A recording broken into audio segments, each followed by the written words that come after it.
Hello, good evening all of you. कैसे हो आप सब? आज हम शोक के बारे में पढ़ेंगे। तो हम शोक की डेफिनेशन देखते हैं। Shock is a medical emergency in which the organs and tissue of the body are not received and adequate blood flow. Shock is a medical emergency कि शोक है वो एक मेडिकल इमरजेंसी है जिसके अंदर जो हमारी बॉडी के ऑर्गन और टिश्यू होते हैं उनके अंदर जो अपना हार्ट है वो प्रॉपर ब्लड सप्लाई नहीं कर पाता। एड एडिकेट ब्लड फ्लो की उनके अंदर जितनी ज़रूरत होती है ब्लड की उतना ब्लड फ्लो नहीं हो पाता। इसी को हम शोक कहते हैं। फिर हैं टाइप्स ऑफ शोक। पहला है कार्डियोजेनिक शोक एसोसिएटेड विद हार्ट प्रॉब्लम कि अगर हार्ट के अंदर कोई प्रॉब्लम हो रखी है उसकी वजह से ब्लड फ्लो नहीं हो पाता, उसे हम कार्डियोजेनिक शोक बोलते हैं।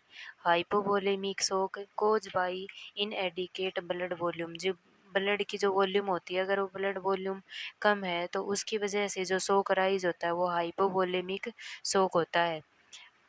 अगला है एनाफिलेटिक शोक कोज बाई एलर्जिक रिएक्शन, अगर कोई एलर्जिक रिएक्शन है तो उसकी वजह से एनाफिलेटिक शोक से होता है। सेप्टिक शोक एसोसिएटेड विद इन्फेक्शन, अगर कोई इन्फेक्शन हो रखा है उसकी वजह से सेप्टिक शोक हमें से होता है।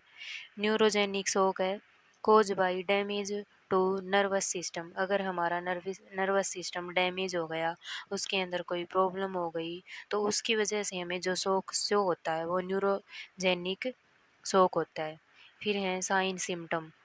पहला है एंजाइटी, पेशेंट को एंजाइटी होगी। चेस्ट पेन, उसकी चेस्ट के अंदर पेन होगा।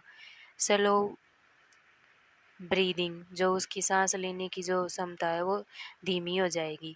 Bluish lips and finger nails, जो उसके लिप्स हैं वो ब्लू हो जाएंगे एंड फिंगर नेल्स हैं वो भी ब्लू हो जाएंगे क्योंकि बॉडी के अंदर जो प्रॉपर ऑक्सीजन है उसकी सप्लाई नहीं हो पा रही।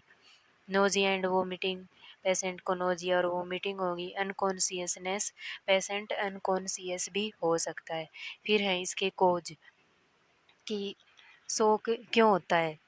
हार्ट फेलर, अगर किसी का हार्ट फेल हो गया तो उसकी वजह से भी शोक की कंडीशन हो सकती है। अगर हार्ट फेल ही हो गया तो प्रॉपर ब्लड सप्लाई नहीं कर पाएगा। हेमरेज, अगर किसी पेशेंट को अगर चोट वगैरह लग गई तो उसकी वजह से ज़्यादा मात्रा में ब्लीडिंग हो जाएगी तो उसकी वजह से भी शोक राइज हो सकता है। फिर आगे इसके और कोज हैं डिहाइड्रेशन, अगर बॉडी के अंदर पानी की कमी हो गई। सीवर एलर्जिक रिएक्शन, कोई एलर्जिक रिएक्शन मतलब क्रोनिक स्टेज या सीवर कंडीशन में है तो उसकी वजह से। डिक्रीज यूरिन आउटपुट, अगर पेशेंट का जो यूरिन आउटपुट है वो कम हो गया तो उसकी वजह से भी। फास्ट हार्ट रेट, जो हार्ट रेट है वो ज़्यादा मात्रा में बढ़ गई, फास्ट हो गई, उसकी वजह से भी। डिस्टेंडेड जुगुलर वेन इन कार्डियोजेनिक शोक अराइज करती हैं जो distended jugular vein, distended jugular vein अपनी नेक के पास होती हैं, इनके अंदर नैरोविंग आ जाती है, सिकुड़न आ जाती है, उसकी वजह से शोक अराइज होता है। Cool clammy skin due to vasoconstriction, जो वेजो कॉन्स्ट्रिक्शन की प्रोसेस होती है कि ब्लड वेसल्स के अंदर कॉन्ट्रैक्शन आ जाता है तो उसकी वजह से कूल या ठंडा मौसम होता है, क्लेमी स्किन हो जाती है, उसकी वजह से वेजो कॉन्स्ट्रिक्शन होता है तो सोकराइज होता है। Hypothermia due to decrease perfusion and swelling, hypothermia है कि बॉडी का टेम्परेचर कम हो जाना due to decrease perfusion and sweating, patient को पसीना नहीं आएगा उसकी वजह से परफ्यूजन बॉडी से बॉडी का टेम्परेचर इसके अंदर नॉर्मल नहीं रहता, कम हो जाता है। थरस्ट एंड ड्राई माउथ है, अगर थरस्ट उसे पेशेंट को ज़्यादा प्यास लगी हुई है और अगर उसका माउथ है वो ड्राई है तो उसकी वजह से भी शोक हो सकता है। इन्फेक्शन है उसकी वजह से भी। लो ब्लड प्रेशर, अगर ब्लड प्रेशर लो है तो उसकी वजह से भी। कन्फ्यूज़न की कंडीशन में भी।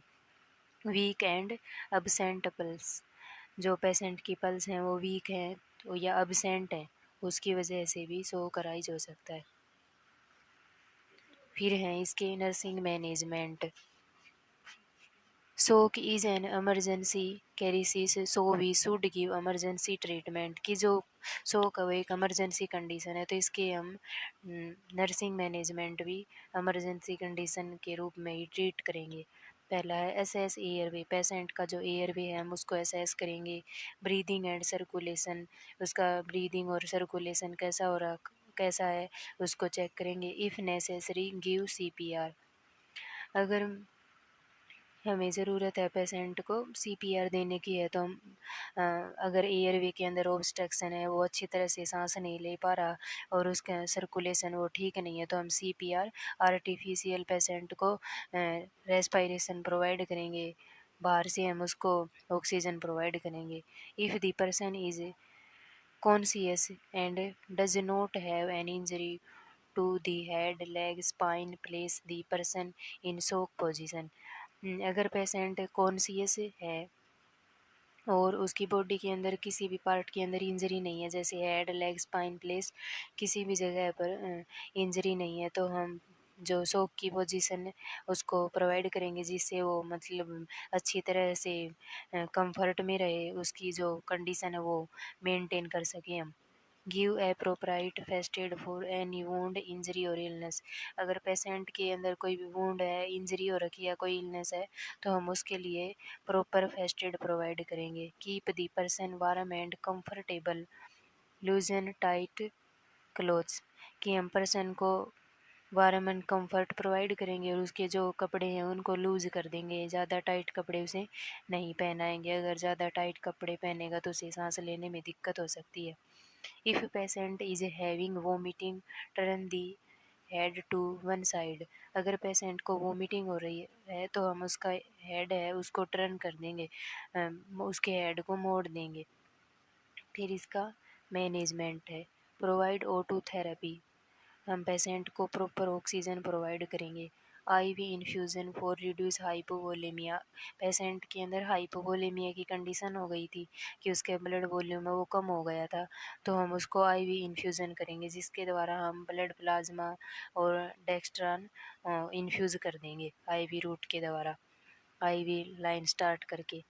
वेजोकॉन्स्ट्रिक्टर्स agent for maintaining blood pressure, example epinephrine non epinephrine, vasoconstriction है उसको मेंटेन करने के लिए और ब्लड प्रेशर को मेंटेन करने के लिए हम एपिनेफ्रिन और नॉन एपिनेफ्रिन पेशेंट को प्रोवाइड करेंगे।